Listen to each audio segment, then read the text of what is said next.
This podcast is brought to you by Most Valuable Podcasts, leading the league in podcasting entertainment.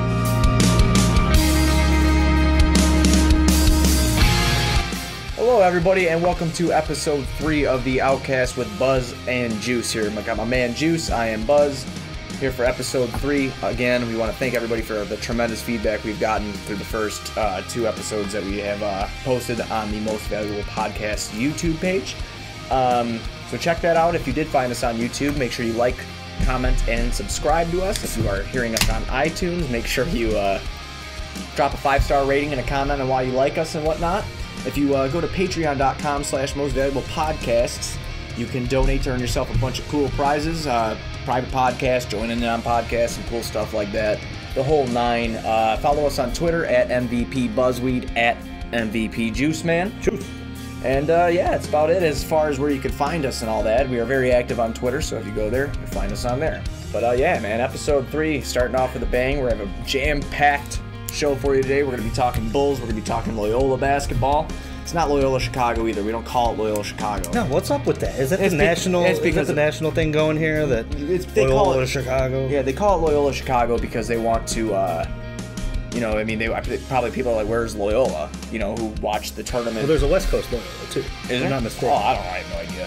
I mean, I'm sure we need a stat guy. No, I'm about pretty positive. Oh, is there? I didn't know. West Coast Loyola. I had no idea. But I don't know. It's Loyola. And we also they've earned the right to be just Loyola. I think so through this whole tournament. Like you didn't even know that there was a West Coast Loyola. I had no idea. No, because they suck. Why? Because they're not in the. They're not in the if Final you ain't Four. from the Midwest, then you ain't nothing. They're not in the Final Four. Right, and we're sipping on today's. I am sipping on a Galaxy Hero. Northwest Hero yet again, repping our revolution. Just good beer. It is good beer. Man, Galaxy Hero just breaks the tension I have coming on at me. But yeah, super jam-packed episode again. Loyola, the Bulls, the Bears, Sox, Cubs breakdown along with the MLB. Just picking our division winners. We're going to be touching golf today. A little golf. We had a request in the comments to hit some golf. My man Kyle knows a bunch about golf. I know a little bit about golf, so we're going to do I got 5 on it. 5 golfers to watch for the Masters. Yep, which the tournament and the tradition like no other. And then we're going to be doing a position breakdown today. Position breakdown for the Chicago Bears. Next podcast will be our full 7-round mock draft for the Chicago Bears. Which we're doing it big for that. We made a purchase today. Yeah, we did. We made a huge purchase today. This will be the last episode of the thud. Of the thud here. Yeah, that one probably startled all our SmartView TV viewers. Oh, I'm sure it did. Oh, man. But this will be the last... Smart TV viewers, right. That's, Smart TV viewers, yeah. Yeah, smart. That's right. How they're... Right. I think, whatever. Yeah, whatever. But, this will be the last... podcast with our cool little mic here, but I mean, hey, it was a badass mic. It does its job. We like it. It's cool, but we actually... It was free. Right, it was free. We purchased some pretty nice equipment. We did. We're going to kind of make this into our own little Outcast studio. Yeah, it's going to be like an Outcast studio. So the next time you look at us, we'll have a different studio look. You'll still have the great things behind us, which we've added. For baseball season, we got our Cubs W flag in here for now, which I don't know if it's going to stay up very much longer. We're having trouble finding one of these for the Cubs, so if anybody I just haven't ordered it yet. Oh. Well, work has kind of been, I've been talking with you about work. Like crazy. It's been, so we're coming out of our busy time, so we're going to be throwing a lot of content at you, talking about... As much as we possibly can, because my wife has not popped yet. Yep. That's the other thing, kind of what we should talk about. Yeah, the wife has not popped yet. If she runs down during this podcast and in a hurry, looking like she's sweating like Shaq at the foul line, make sure you lock up. I know. I just got to lock and make sure the Rook's got enough for enough beer to party while you guys are gone. I haven't got enough food. I went and bought some food at CVS today. There you go. For the cat. So. You gonna plug CVS now?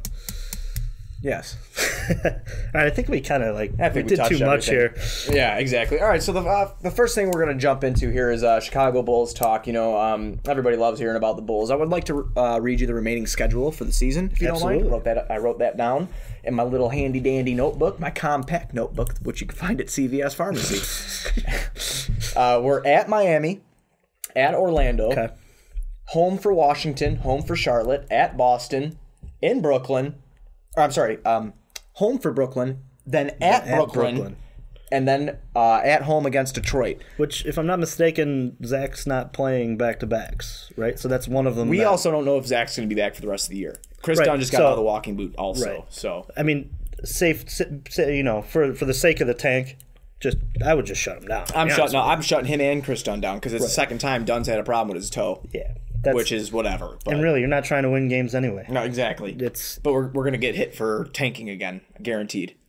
If he's out of his walk, they released the news that he was out of his walking boots. The Bulls should hire like an acting coach. They got to get a good that PR way, like guy, that way when like Adam Silver comes and he's like, "Hey, are you hurt?" and like Dunn can just pull out like the biggest. Oh yeah. Hey, I'm hurt, man, and then like, just limp in. My toe hurts, coach. Limp in like he's Tiny Tim, you know, like exactly.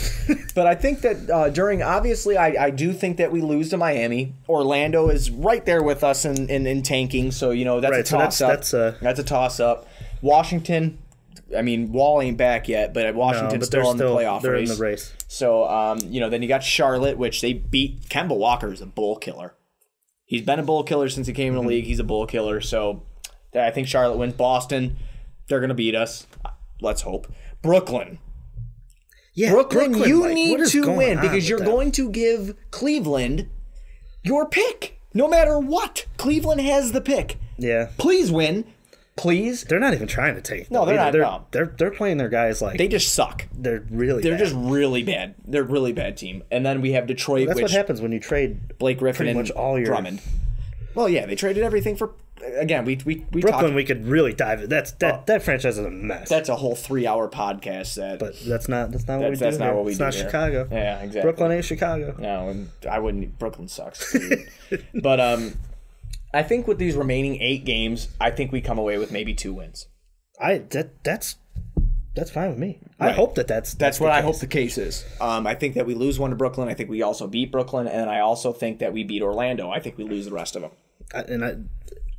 If you're the Bulls, that's what you want to happen. Right. Obviously. Well, I would like to go 0-8 during the last 8 game stretch, but that probably won't happen. That's pipe dreams. You know, they're probably going to win a couple games because their core isn't that bad. No, you know what I mean. Like, and I know that these guys aren't playing down the stretch here, right? But I mean, Markkanen played last night, and like we were saying, they were in that game with Houston throughout a quarter. Oh, you know, first, and then it was a mess. Yeah, then it was a mess. You know, that's right. That's here nor there. But Lowry had 12 out of our first 14 points or something. That's Houston. Houston's. They're you can make an argument they're the best team in the league. Yeah, and Harden didn't even play either, which was crazy. But they're so deep. They move the ball so well. That Houston team. They're fun to watch. They are. And we're gonna dive in once the playoffs start. We'll expand into a little bit more. Even though we got the fast break on our channel and everything, but we will definitely. We're still going to talk basketball. We're still going to talk NBA breakdown for the playoffs, no doubt about it. If that's what you guys want to see, let us know. We'll talk about it, no doubt.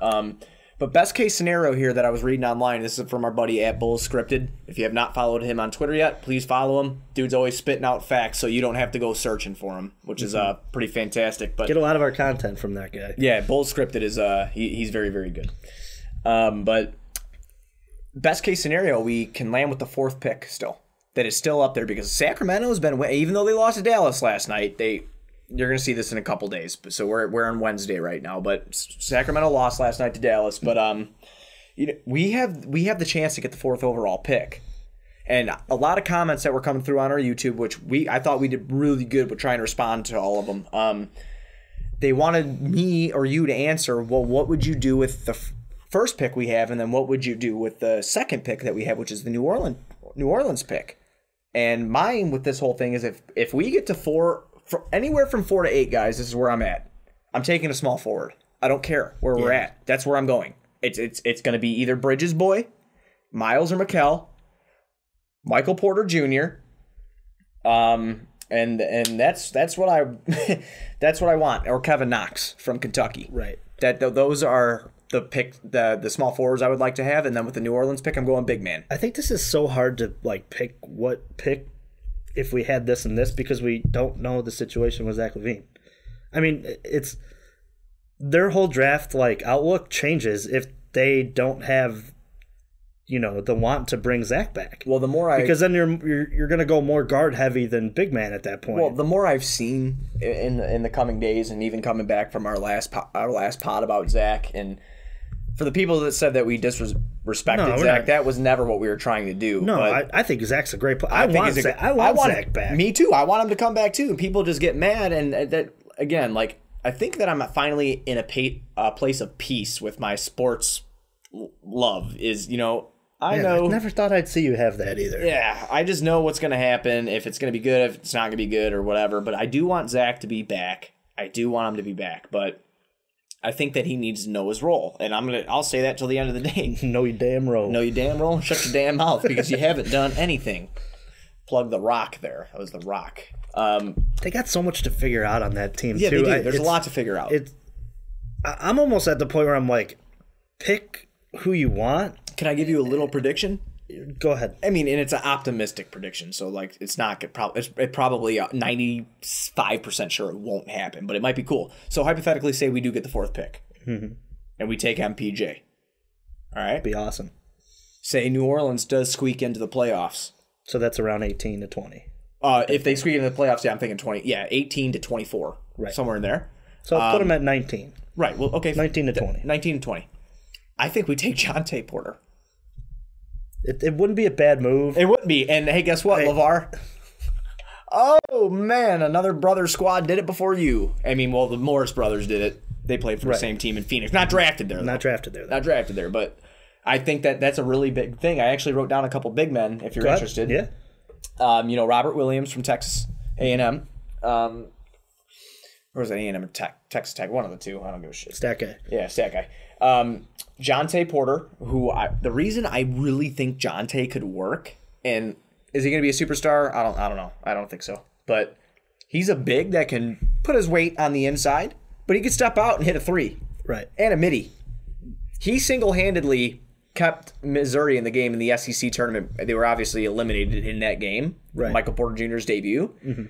But he single-handedly kept him in that game. Any player that single-handedly can keep your team in a game at the college level does show some potential. I can't comment too much on John. I haven't watched too much watched Missouri. Jonte? Well, I've watched, obviously, I've watched some Porter stuff. Right. But I haven't really dove real hard into because I wonder if they're just going to package those 2 picks to move up. Because I've always thought that, but I hope not. Because I think that the fail-safe, if they do end up winning a lot of these games down the stretch, is going to be that they're going to package those picks to move up certain spots. And then there's one more, and this guy is flying completely under the radar. His name is Mitchell Robinson. He was in high school last year. Did not go to college. Really? Yeah, he did not go to college. He went to a Western Kentucky thing. He was on the practice, something like that. He went to the practice squad for 2 weeks, packed up his dorm and left. Man, now that guy I really don't know. So then he's ineligible to play for the G League because right. So So he's entered his name into the NBA draft. From what I've read on, it has not been verified yet, but I've read that he is going to. But he is like a Tyson Chandler or a DeAndre Jordan. Not as offensively skilled, obviously, as DeAndre's getting a little better. I mean, Tice wasn't super polished coming out. No. This kid is a shot blocker, and I think he would play and he's very tall. He's 7 foot. Okay. So I think he would play very well next to Lowry. So those are the 3 big men that I would like to see us select with the New Orleans pick. But I am sold as far as our first pick. For everybody that asked in the comments, I'm taking a 3 all day. Yeah, you kind of gotta, especially if you're keeping Zach too. If Zach leaves, I'm taking your guy. Who? Mikel. That's because he can play 2. But we've talked about this in the last pod. I think Mikel could play the 3 as he well. Also he can. He's a little small, but he could do it. I mean, Jimmy was small to play the 3 as well too for a while. Well, yeah. It's the game is gone so small ball now that it doesn't. I still build really them normally. Matter, though. I still build them normally on 2K. Right, but I can't help it. It's fun to watch these fast lineups out there with guys who should play the 3 playing the 4 now. Oh yeah. It's different basketball. My question to you, and I know this isn't on the agenda for the day, but just quick. I wrote agenda juice. Follow the agenda. Quick, do you think that basketball ever leaves this kind of stuff? Because obviously, as it transfers into this run and gun 3-point type of game, smaller lineups, do you think basketball ever goes back to the basket game? You're gonna ask back to the basket because we talked about maybe we didn't talk about it on the last podcast, but I read a stat that the lowest rated shot due to it's like a 0.8 at the rim.